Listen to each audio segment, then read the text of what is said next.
믿음의 사람들에게 환난도 있었고 또 핍박도 있었습니다. 이것이 믿는 사람들에게 있었던 중요한 어떤 삶의 결과들이라고 할 수 있을 만큼 예수님을 믿는 사람들에게 있었던 일들이 거의 대부분의 사람들에게 있었던 삶의 환경이자 어려움이 핍박이었던 것을 보게 되는데, 오늘 히브리서의 믿음의 기자가 이야기하기를 이 믿음의 사람들이 고난의 때에 보였던 것이 곧 믿음이다, 이렇게 이야기하고 있다고 제게 깨달아졌습니다. 그래서 주목한 것이 무엇이냐면, 그들이 매질을 당하고 감옥에 갇혀 있어도 구태여 그것에 대해서 나오려고 하지 않았다. 왜? 부활의 새로운 삶을 그들이 붙잡고 있었기 때문에. 그렇게 떠올렸을 때 주님께서 생각나게 하신 사람이 바울과 실라입니다.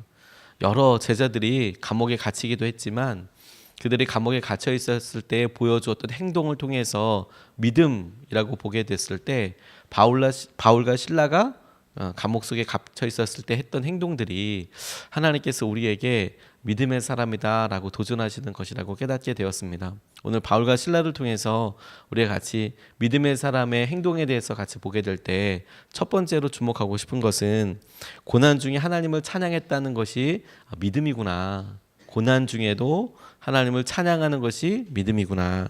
23절로 26절까지 말씀을 보면, 이 명령을 받은 부하들이 그들에게 매질을 많이 한 뒤에 감옥에 가두고 간수에게 그들을 단단히 지키라고 명령하였다. 그들을 깊은 감방에 가두고서 그들의 발에 착고를 단단히 채웠다. 한밤중 되어서 바울과 실라가 기도하면서 하나님을 찬양하는 노래를 부르고 있는데 죄수들이 듣고 있었다. 그때 갑자기 큰 지진이 일어나서 감옥의 터전이 흔들렸다. 그리고 곧 문이 모두 열리고 모든 죄수의 수갑이며 착고가 풀렸다. 이렇게 이야기하고 있습니다. 귀신 들려서 고통당하고 있는 한 자매를 보고 그 자매가 하루 이틀 계속해서 마주하면서 하나님의 사도라고, 예수님의 복음을 전하는 사람이라고 끊임없이 이야기하는 것을 통해 이 여자를 자유하게 해 주었는데, 그것이 오히려 감옥에 들어가게 되는 빌미가 되었습니다. 그 여인에 대해서 점 봐주는 것을 통해서 수입을 갖고 있었던 주인들이 더 이상 점을 볼 수 없게 되는 상황이 되니까 그것으로 인하여서 바울과 실라를 고소했던 것인데, 그 일로 인하여서 어려움을 당하고 힘들고 아픔을 당하게 되었다. 그런데 이 두 사람이 믿음을 통해서 보여준 것이 무엇이냐면, 하나님께서 이 일을 통해서 영광을 드러내시고 오히려 그렇게 드러낸 하나님의 영광을 찬양하게 되는 것이 오늘 본문에 있어서 믿음의 사람들에게 보여주었던 은혜다, 믿음이다 라고 주목하고 있다고 생각하게 되었습니다. 우리는 고난이, 어려움이 우리의 믿음의 한계, 실패라고 생각을 하지만, 오히려 하나님께서는 고난과 고통이야말로, 그리고 어려움이야말로 우리의 믿음이 극명하게 드러나게 되는 배경 화면인 것처럼 이야기하고 계신다라고 생각되었습니다. 힘들 때, 우리의 삶에 억울함이 있을 때 우리가 어떻게 반응하느냐, 찬양하는 사람들 통해서 하나님께서 죄수들이 듣고, 함께 어려움이 있는 사람들이 듣고, 아니 전혀 다른 문제여도 동일한 문제 앞에 있는 사람들이 하나님께서 그와 같이 하시는 일들을 보고 하나님이신 것을 알게 되더라, 그것을 다 듣더라 라는 것이죠.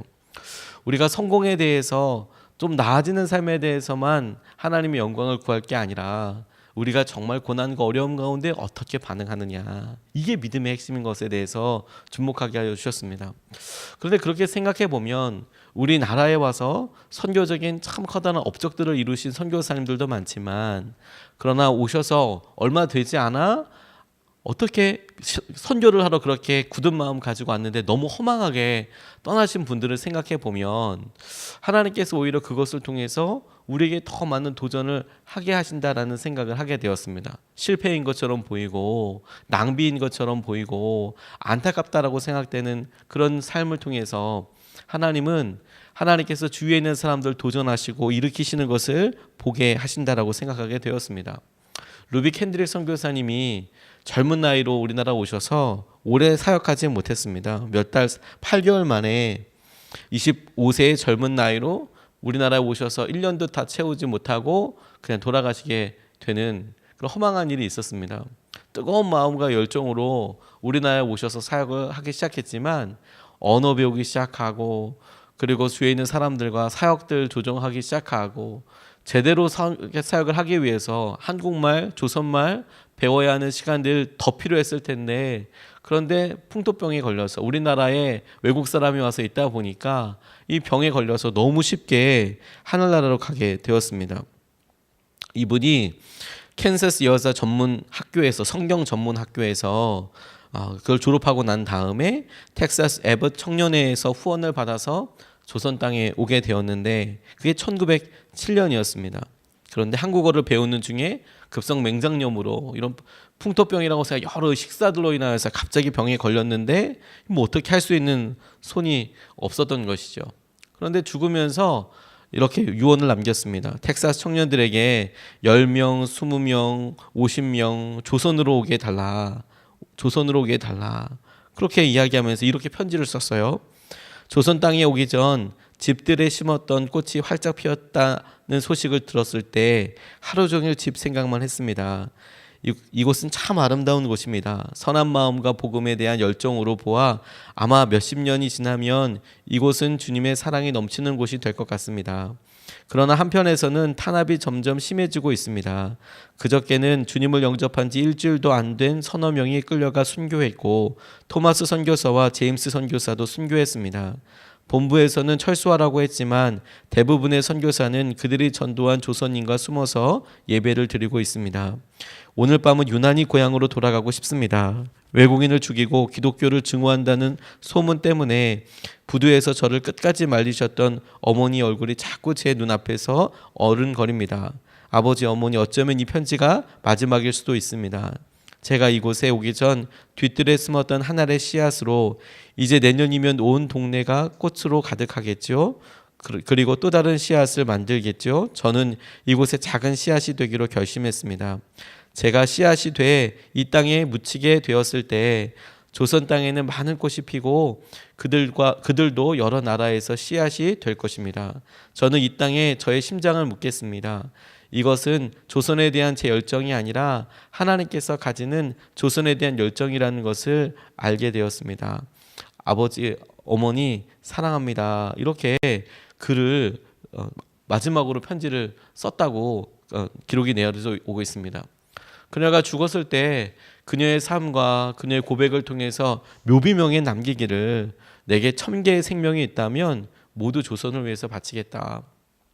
그런데 믿음을 생각하면서 이 루비 캔드릭 선교사님의 고백이 제게 새롭게 다가왔던 것은 아직 우리나라가 일제에 의해서 안타깝게 이렇게 합쳐지게 된 그런 일을 경험하기도 전이고 그가 와서 여러 조선에 되어지는 일들을 보고 하나님 앞에 고백드렸던 내용들을 보면 여전히 핍박이 있고 조선은 힘들고 사람들은 죽는다고 이야기하고 실제로 순교하는 사람들도 있고 그럼에도 불구하고 그의 믿음이 하나님께서 조선 땅을 기쁨과 아름다움과 평화의 땅으로 만드실 것을 믿습니다.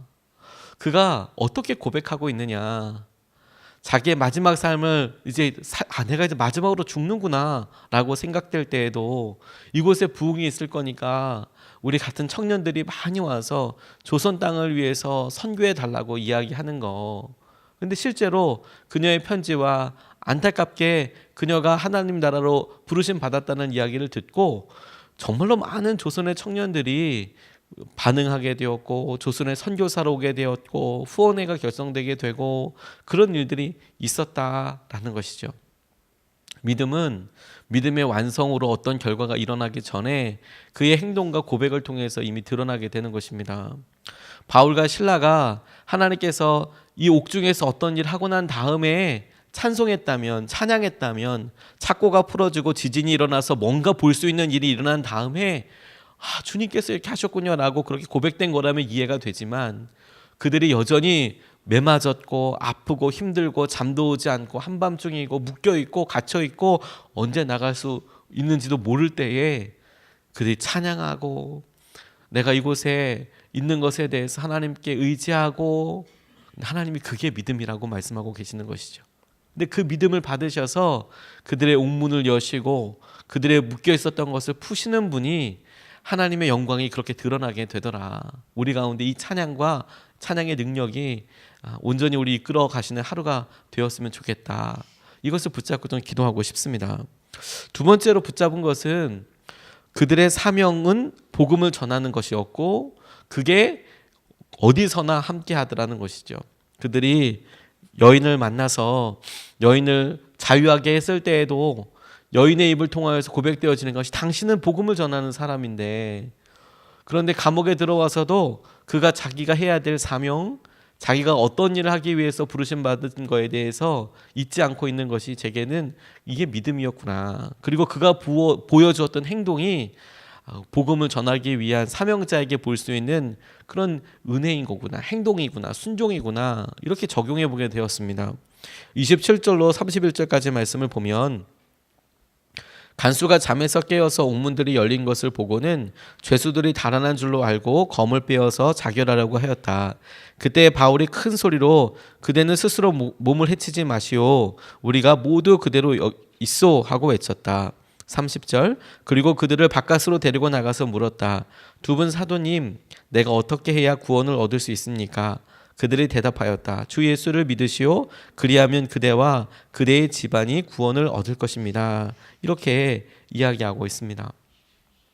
그들의 찬양 소리를 하나님이 들으셨다라는 것을 볼 수 있도록, 믿을 수 있도록 해주는 사건이 지진이 있고 공문이 열리고 착고가 풀리고 매어 있는 모든 것들이 풀어지게 된 사건이라고 그렇게 깨달아졌습니다. 간수들만 들었던 것이 아니라 하나님도 바울과 실라가 드렸던 찬송과 찬양과 바울과 실라가 드렸던 마음에 대해서 반응하셔서 내가 잘 들었다. 그래서 이와 같은 일들이 일어나게 되는 것이죠. 그런데 이것을 단순히 하나님께서 역사하여 주셔서 이렇게 기회가 있어, 그래서 풀어졌을 때 도망갔다면, 그러면 그들이 내가 이 감옥에 지금 왜 들어온 거야? 나는 억울하고 나는 여기에 들어와 있는 일 난 이해할 수 없어. 이렇게 생각했다고 하는 것이 맞을 텐데 풀어졌음에도 불구하고 그들 도망가지 않더라는 것이죠.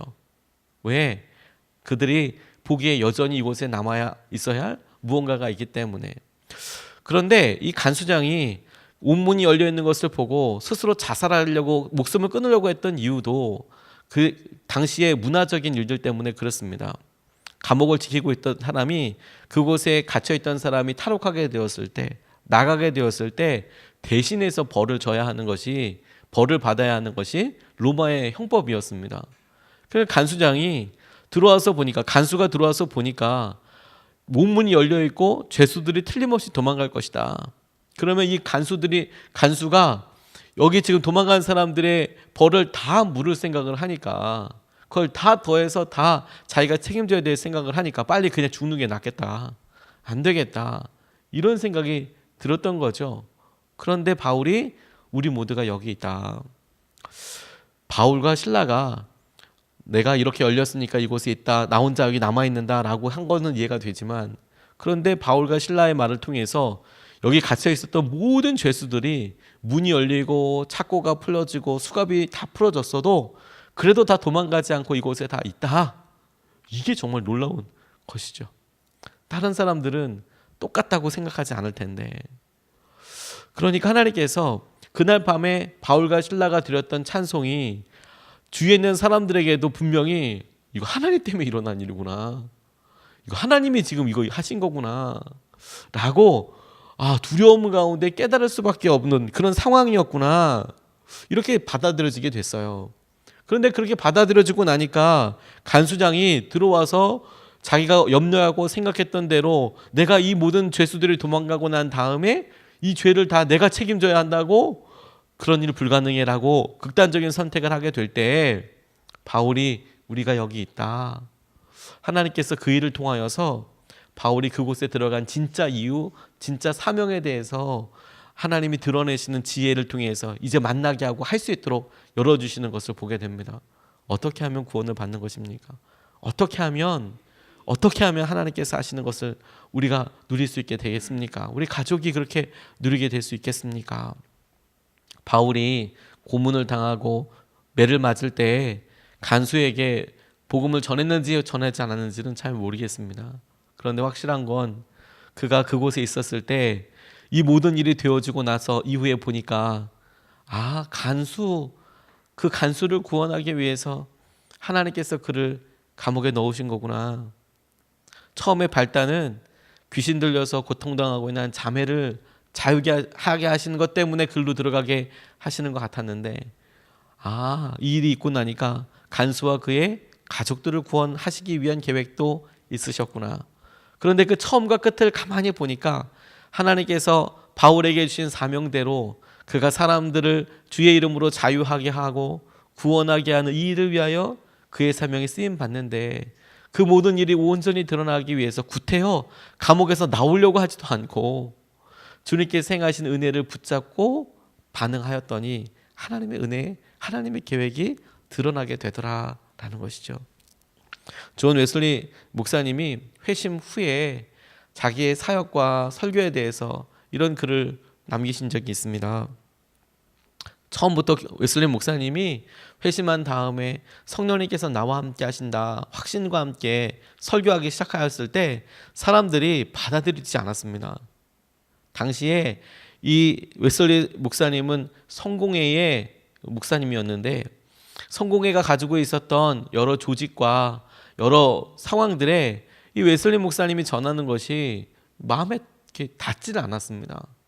처음에 이분이 광산에 가서 당시만 해도 아주 열악한 산업혁명 이후에 아주 열악한 어린 아이들이 탄광에서 일하고 힘들고 어렵고 죽을 수밖에 없는 사람들에게 가서 복음을 전하고 주일 학교처럼 썬데이 스쿨만 한 게 아니라 평일날에도 가서 그들에게 복음을 전하고 감옥에 가서 또 그렇게 복음을 전하고 이런 일들을 하는데 교회에서는 이건 말도 안 되는 일이라고 생각했던 분위기였습니다. 점점 배척하는 분위기가 됐어요. 그래서 이분이 쓰신 글에 5월 5일 주일 아침 성N 교회에서 설교했다. 그들은 내게 다시는 오지 마시오 라고 이야기했다. 5월 5일 주일 오후 성존 교회에서 설교했다. 집사님들이 당장 나가서 절대 다시 오지 마시오 라고 말했다. 5월 12일 주일 아침 성주드 교회에서 설교했다. 이곳 역시 다시 갈 수 없게 되었다. 5월 12일 주일 오후 성조지 교회에서 설교했다. 여기서도 쫓겨났다. 5월 19일 주일 아침 성아무개 교회에서 설교했다. 집사님들이 특별회의를 소집했고 나더러 발을도 붙이지 말라고 했다. 5월 19일 주일 오후 거리에서 설교했다. 거리에서도 쫓겨났다. 5월 26일 주일 오전 목초지에서 설교했다. 그런데 황소 고삐가 풀리는 바람에 도망쳐 나왔다. 6월 2일 주일 오전 마을 경계 지역에서 설교했다. 마을 밖으로 쫓겨났다. 6월 2일 주일 오후 목장에서 설교했다. 10,000명이 설교를 들으러 왔다. 그가 처음부터 하나님께서 하시는 걸 보고 사람들이 몰려오고 그런 게 아니라 뜨거워서 성령님께서 임하여서 뜨거워서 사람들에게 복음을 전하기 시작했는데 거의 다 쫓겨났었습니다. 그것도 몇 달 동안 나가라, 다시는 오지 마라, 여기서 설교하지 마라. 그냥 분위기가 다 쫓겨나는 분위기였다는 거 몇 달을. 그가 회심하기 전에는 내가 전하는 게 주님 말씀 맞나?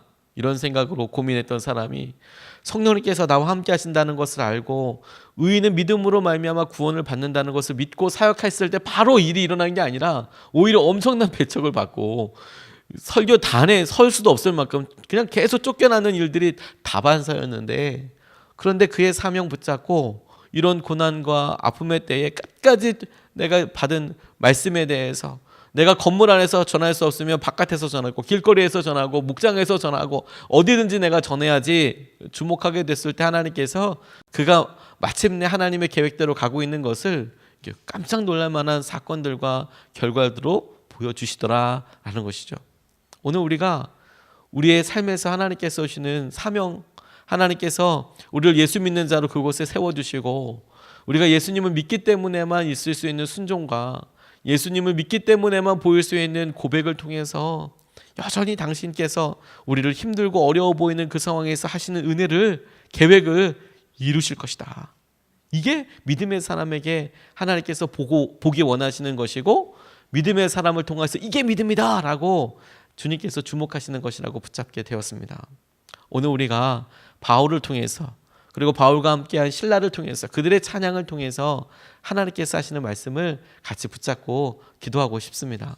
오늘 두 가지 말씀을 같이 나눴는데 어렵고 힘들 때 고난 중에 드렸던 찬양을 그들이 그렇게 하나님을 찬양한 것을 믿음의 행동으로 보셨다. 두 번째로 그들의 사명은 복음 전하는 일인데 이 일 다 있고 나서 보니까 결국에 복음이 전파되는 일만 남게 되더라. 이것을 붙잡고 두 번 나눠서 같이 기도하겠습니다. 첫 번째로 기도하고 싶은 것은 고난 중에도 찬양으로 승리하게 해달라고 이렇게 기도하겠습니다. 우리가 우리의 삶에서 여전히 힘들고 어려운 것이 있어도 믿음으로 우리가 미리 고백할 수 있습니다. 왜냐하면 우리와 함께 하시는 분이 주님이신 것을 우리가 믿으니까. 아직 우리 손에 매어 있고 발에 채워져 있는 여러 가지들이 풀어지지 않은 것처럼 보여도, 자유하지 않은 것처럼 보여도 우리가 고난 중에도 찬양할 수 있는 것은 우리의 찬송 소리를 죄수들도 듣고 하나님도 듣고 계시는 것다는 것을 우리가 믿기 때문입니다. 주님, 우리가 오늘 하루 가운데 고난 중에도 어려움 가운데에도 낙담 가운데에도 찬양으로 우리를 채워주시고 주님께서 우리 입술을 열어서 찬양을 받아 주시옵소서. 이 시간에 우리 같이 기도하시겠습니다.